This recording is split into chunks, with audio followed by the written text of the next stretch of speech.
আমি হলাম হাউসওয়াইফ। তো হাউসওয়াইফ হলেও আমাদের দেখো ঘরের কাজকর্ম সেরেও বাড়ির চারপাশে কাজকর্মও আমি করি।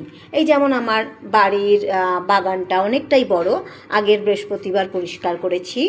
আর এই আজকে করলাম এই বাড়ির পেছনের দিকটা, পেছনে 4 ফুট ছাড়া, আর লম্বায় অনেকটাই বড়।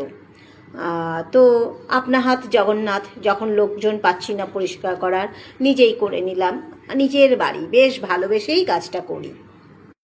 তো বর বলেছিল শুক্রবার পরিষ্কার করবে, তো তার অফিস কাচারি আছে, বাজার দোকান আছে, আমি নিজেই করে নিলাম। আগের বৃহস্পতিবার সামনে বাগানটা পরিষ্কার করেছি, বাগানটা অনেকটাই বড়। তা 2 দিন পরে পিঠটা পরিষ্কার করেছি, ওখানে পিঠ আছে, পিঠের ওপরটা আমি পরিষ্কার করেছি, বড় নিচে যা আছে ও পরে দেখবে পরিষ্কার করে। যাই হোক, নিজেদের কাছেই আমরা মূল্যবান। আমরা যেহেতু ইনকাম করি না, আমাদের অনেকেই ভাবতে পারে আমরা মূল্যহীন, যেহেতু আমরা বাইরে গিয়ে ইনকাম করি না, কিন্তু আমরা নিজেদের কাছে আমরা স্যাটিসফাইড। এই নিজের কাজকর্ম করছি, মানে বাসন ধোয়া, ঘর মোছা, জল তোলা, রান্না করা, কাপড় কাচা সব করি। তা সত্ত্বেও আমার একটা সুন্দর ছাদ বাগান আছে, আমার ব্যালকনিতে দেখো কি সুন্দর লিলি ফুল। আমি নিজেকে মূল্যবান মনে করি, নিজের কাছে হাউসওয়াইফ হিসেবে ভীষণ মূল্যবান।